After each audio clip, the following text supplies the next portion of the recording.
तो ये कहानी शुरू होती है हैना नामी एक लड़की को दिखाते हुए। हैना अपने डैड के साथ वीरान बर्फानी जंगलों में रहती है। दुनिया से इतना दूर होने के बावजूद भी उसे सब कुछ आता है। उसके डैड एरिक ने उसे 6 अलग अलग तरह की लैंग्वेजेस सिखाई है। कराटे और hand to hand combat fighting में तो कोई उसे हरा ही नहीं सकता। निशाना चाहे वो तीर से लगाए या गन से, वो कभी अपना निशाना नहीं चूकती। और इस सब की ट्रेनिंग पिछले 13 सालों से एरिक उसे दे रहा है। एरिक को ये सब चीजें इसलिए आती थी क्योंकि वो एक CIA एजेंट था। और फिर एक दिन उसे कंपनी का एक राज पता चल गया। ऐसे वो कंपनी के लिए खतरा बन गया। CIA के लोग उसे मारना चाहते थे, लेकिन वो खुद की और अपनी बेटी की जान बचाकर यहाँ दुनिया से बहुत दूर आ गया।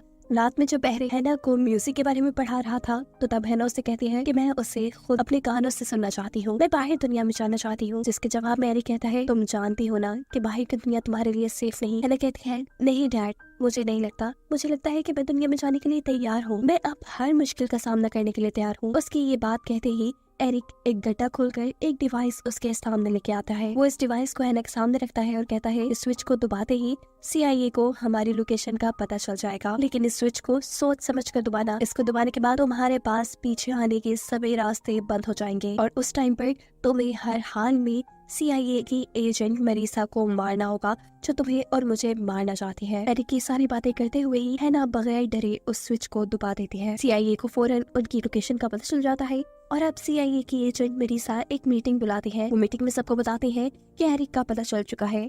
एरिक एक बहुत ही अच्छा और काबिल CIA एजेंट था। उसे पकड़ना बहुत ज्यादा जरूरी है क्योंकि उसके पास कंपनी के सीक्रेट्स हैं। दिखाया जाता है कि एक फोर्स को एरिक के घर एरिक को पकड़ने के लिए भेज दिया जाता है। जबकि यही हम एरिक को देखते हैं, जो हैना से कह रहा था कि जैसा मैं कहूँ तुम्हें वैसा ही करना है।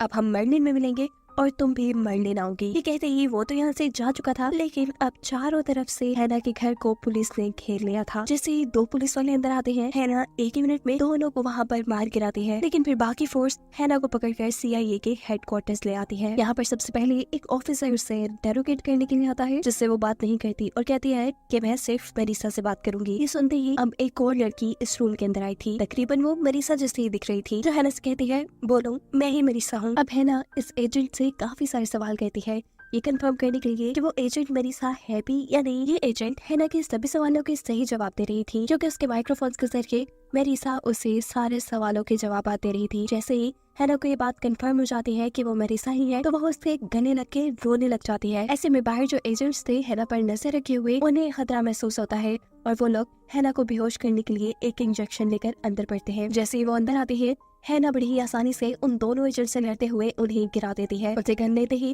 वो सबसे पहले मरीसा बनी हुई एजेंट का मर्डर करती है और फिर बाकी दोनों एजेंट्स का मर्डर करते ही वो यहाँ के सिक्योरिटी कैमरास भी शूट करके तोड़ देती है। जिसके बाद वो यहाँ से भाग चुकी थी। मरीसा, जो दूसरे चैम्बर में बैठी ये सब कुछ देख रही थी, वो बहुत ज्यादा शॉक थी। यहाँ CIA के लैब में हैना का ब्लड टेस्ट भी हो रहा था और उसके DNA में इन लोगों को कुछ एबनॉर्मल मिलता है। वे वो इस रिपोर्ट को देख रहे थे कि हैना लैब के अंदर भी आती है और अपनी मेडिकल रिपोर्ट लेकर यहाँ से भाग जाती है। इस टाइम पर बहुत से एजेंट्स उसे पकड़ने के लिए आते हैं, लेकिन वो सभी को चकमा देके टनल्स के जरिए यहाँ से निकलने में कामयाब रहती है। टनल की दूसरी ओपनिंग एक सहरा में थी। इसी वक्त पर हैना के ऊपर से कुछ गाड़ियां गुजरती हैं, जिनके साथ लटकते हुए वो काफी दूर पहुंच जाती है और यहाँ पर उसे मिलते हैं 2 बहन भाई, जिसमें से बहन का नाम है सोफी। सोफी उसे लिफ्ट देने की ऑफर करती है, लेकिन हैना को यहाँ अकेले चलना ही ज्यादा बेहतर लग रहा है। सीन कट होकर हमें मरीसा को दिखाया जाता है, जो अपने लॉकर से एरिक की फाइल निकाल कर चला रही थी। आखिर उसकी एरिक और हैना से क्या दुश्मनी है, ये जानने के लिए स्टोरी फ्लैशबैक में जाती है, जहाँ दिखाया जाता है कि मरीसा ने एरिक की गाड़ी पे हमला कर दिया है। इस वक्त एरिक की गाड़ी में हैना की मॉम और हैना भी थी। मरीसा के किए हुए हमले की वजह से हैना की मॉम मर जाती है और एरिक हैना को लेकर वहाँ से जंगलों में भाग जाता है और तभी से मरीसा उसे ढूंढ रही थी। दूसरी तरफ दिखाया जाता है कि हैना चलते चलते एक करीबी गांव तक पहुंची है, जहाँ वो दिखती है कि काफी लोग कपड़े धो रहे हैं। इन्हीं में से कुछ लोगों के कपड़े चुराकर वो वहाँ एक होटल में जाती है। हैना के पास इस टाइम पैसे नहीं थे। वो होटल मालिक से मदद करने को कहते हुए उससे एक फ्री में रूम मांगती है। इस होटल का मालिक तो एक अंग्रेज को अरबी में बात करते हुए देखकर ही इम्प्रेस हो चुका था। वो उसे रहने के लिए कमरा दे देता है। रात में इसी होटल के अंदर उसे सूफी भी मिलती है। वो उसे अपने साथ डिनर पे इनवाइट कर लेती है और ये लोग यहाँ बहुत बातें करते हैं। सुबह होने पर सूफी की फैमिली अपने घर के लिए वापस चली जाती है और उन्हीं की गाड़ी में छुपकर हैना भी उनके पीछे निकल जाती है, जबकि पीछे से CIA एजेंट होटल के मालिक को पकड़ लेते हैं हैना का पता चलाने के लिए। और CCTV कैमरास को चेक करने पे पता चलता है कि हैना सूफिया के फैमिली की गाड़ी में बैठकर भाग चुकी है, जिसके बाद CIA एजेंट्स इस बूढ़े आदमी को मार देते हैं। यह दिखाया जाता है कि एरिक भी पानी के रास्ते से शहर पहुंच चुका था, जिसे सबसे पहले 2 पुलिस ऑफिसर्स देख लेते हैं। इससे पहले कि वो उसे मार देते, एरिक खुद ही उनको मारकर पानी में गिरा देता है और इस चीज की खबर मेरिसा को भी हो जाती है। दूसरी तरफ हम हैना को सूफिया की गाड़ी में देख रहे हैं, जो उनकी फैमिली को एंजॉय करता देखकर खुश हो रही थी। इस टाइम पर सूफिया को छोटा भाई उसे देख लेता है, लेकिन वो किसी को हैना के बारे में कुछ नहीं बताता। ये लोग जब रास्ते में एक दूसरे होटल पर रुकते हैं तो तब सूफिया भी हैना को अपने साथ देख लेती है और वो इस मरतबा हैना को भागने या छुपने के बजाय अपने साथ रुकने को कहती है। और इस मरतबा हैना भी उसकी बात मान चुकी थी और यहाँ पर हैना सोफिया को बताती है कि वो अपने डैड से मिलने के लिए मर्लिन जा रही है। इसी होटल में सोफिया के साथ ये लोग एक लड़के से मिलते हैं, जिसकी हैना से दोस्ती हो जाती है। ये लोग बाइक के सैर करते हैं, बहुत एंजॉय करते हैं और जैसे ही ये लड़का हैना के साथ कोई बदतमीजी करने की कोशिश करता है तो हैना उसे बुरी तरह पटक कर जमीन पे गिरा देती है। यहाँ दिखाया जाता है कि मेरिसा हैना को ढूंढते ढूंढते हैना की नानी के घर पहुंच चुकी थी। वो यहाँ इस ओल्ड लेडी से हैना के बारे में पूछती है, लेकिन जब वो कोई जवाब नहीं देती तो मेरिसा बिना रहम दिखाए उसके सर पे शूट करते हुए उनको मार देती है। सीन कट होकर एरिक को दिखाया जाता है, जो कि हैना से मिलने के लिए जा रहा था। रास्ते में जब वो नोटिस करता है कि बहुत से लोग उसका पीछा कर रहे हैं तो वो इन सबसे छुटकारा पाने के लिए खुद एक बेसमेंट पे आ जाता है। उसके पीछे ही उसका पीछा करने वाले लोग भी आ चुके थे, जिन सबको वो मिनटों में ही हराते हुए यहाँ से निकल चुका था। और इन गार्ड्स की वॉकी टॉकी से एरिक को ये पता चलता है कि वो गार्ड्स और किसी के नहीं बल्कि मेरिसा के थे। अब एरिक मेरिसा से बात करते करते उसके घर पहुंच जाता है और उसके एक गार्ड को गोली मारकर उसके घर के अंदर घुसाता है, लेकिन मेरिसा भी चालाक थी, वो उसके घर के अंदर आने से पहले ही यहाँ से भाग चुकी थी। दूसरी तरफ हमें हैना को दिखाया जा रहा था, जो सोफिया के साथ वैन में बैठी हुई थी।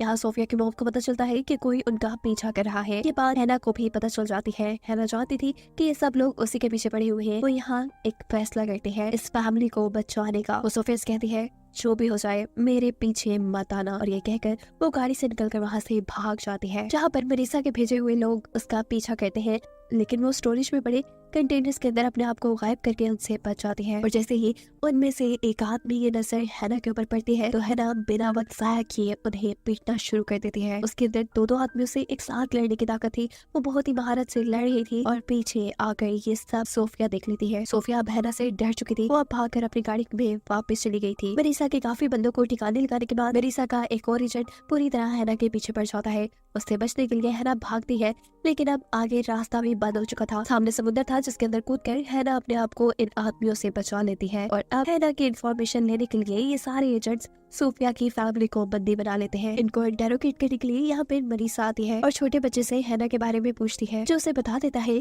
कि हैना अपने डैड से मिलने के लिए बर्लिन जा रही थी और ये बात हैना ने उन्हें होटल में बताई थी। दूसरी तरफ हम देखते हैं कि हैना पानी में तैरते हुए एक बोट में बैठ चुकी थी और इसी बोट के जरिए वो अब उस शहर पहुंच चुकी थी जहाँ उसके डैड ने उसे मिलने को कहा था। उनकी बताई हुई लोकेशन एक पार्क के अंदर बनी हुई दुकान थी, जहाँ पर उसे एक मैजिशियन मिलता है। वो हैना के यहाँ आने के बारे में पहले से ही जानता था। यह आदमी हैना को एक लेटर और एक पासपोर्ट देता है, साथ में एक एड्रेस भी। बातों ही बातों में ये मैजिशियन हैना को बताता है कि मैं तुम्हारी मॉम को जानता था, वो एक बहुत अच्छी सिंगर थी और मेरी बहुत अच्छी दोस्त भी। वो हैना की मॉम का गाना भी यहाँ पे प्ले करता है और यहाँ हैना पहली मर्तबा अपने कानों से वो गाना सुन पाती है। अभी ये लोग एंजॉय कर रहे थे कि इतने में मेरिसा और उसके लोग उसे ढूंढते हुए यहाँ आ चुके थे। जिसको ये मैजिशियन देख चुका था वो हैना से छुपने को कहता है। यहाँ मैजिशियन के घर आते ही एजेंट्स मैजिशियन को मारना शुरू कर देते हैं और उससे एरिक और हैना के बारे में पूछते हैं, लेकिन यह आदमी कुछ भी बताने से साफ इनकार कर देता है। इतने में यहाँ पर मेरिसा को अपने उस एजेंट की कॉल आती है, जिसने उसे हैना को पकड़ने के लिए भेजा हुआ था। हैना की इंफॉर्मेशन निकालने पे उसे ये बात पता चलती है कि एरिक ने हमेशा हैना से झूठ बोला हुआ है कि वो हैना का बाप है। असल में वो आपके उस एक्सपेरिमेंट के बारे में सब कुछ जानता है, जिसको आप सालों पहले ही बंद कर चुकी हैं। मेरिसा और उसके एजेंट की ये सारी बातें हैना भी सुन चुकी थी और सबसे ज्यादा इस बात ने उसे सदमा दिया था कि एरिक ने हमेशा उससे उसके बाप होने का झूठ बोला। इन सबके यहाँ से जाने के बाद वो पिछले दरवाजे से यहाँ भागती है और नेट कैफे में जाकर अपने डैड यानी एरिक के बारे में सर्च करती है, जहाँ उसे ये बात पता चल जाती है कि एरिक तो मैरिड भी नहीं था। यानी मेरिसा और उसके एजेंट जो भी बातें कर रहे थे वो सब सच थी। एरिक सच में उसके डैड नहीं थे। अब वो मैजिशियन के दिए एक एड्रेस पे जाती है,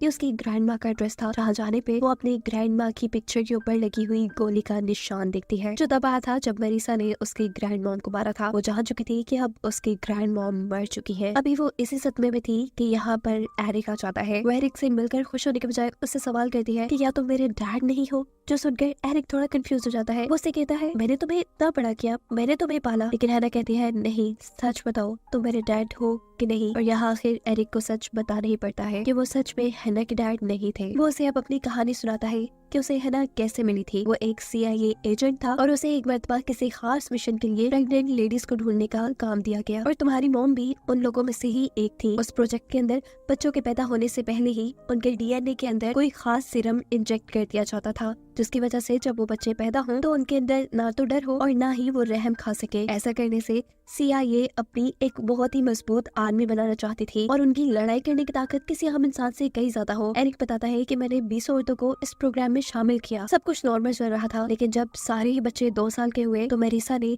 उस रिसर्च फैसिलिटी को बंद करवा दिया। उसने बहुत से लोगों को मार दिया। वो तुम्हें भी मारना चाहती थी, लेकिन मैं तुम्हें बचाकर वहाँ से दूर ले गया। उसने जब हम पर हमला किया तो तुम्हारी मॉम उस हमले में मारी गई। एरिक बताता है कि मैं जानता हूँ कि मेरिसा अपने इस एक्सपेरिमेंट का नामो निशान मिटाना चाहती थी और इसलिए वो कभी भी तुम्हें ढूंढ कर मार देती। तुम्हारे ऊपर कोई भी खतरा ना आए, इसीलिए मैं 13 साल तुम्हें ट्रेन करता रहा ताकि तुम अपना सेल्फ डिफेंस कर सको। तुम मानो या ना मानो, मैं तुमसे बहुत प्यार करता हूँ। बेशक मैं तुम्हारा असली डैड नहीं हूँ, लेकिन एक बाप से ज्यादा तुम्हें प्यार करता हूँ।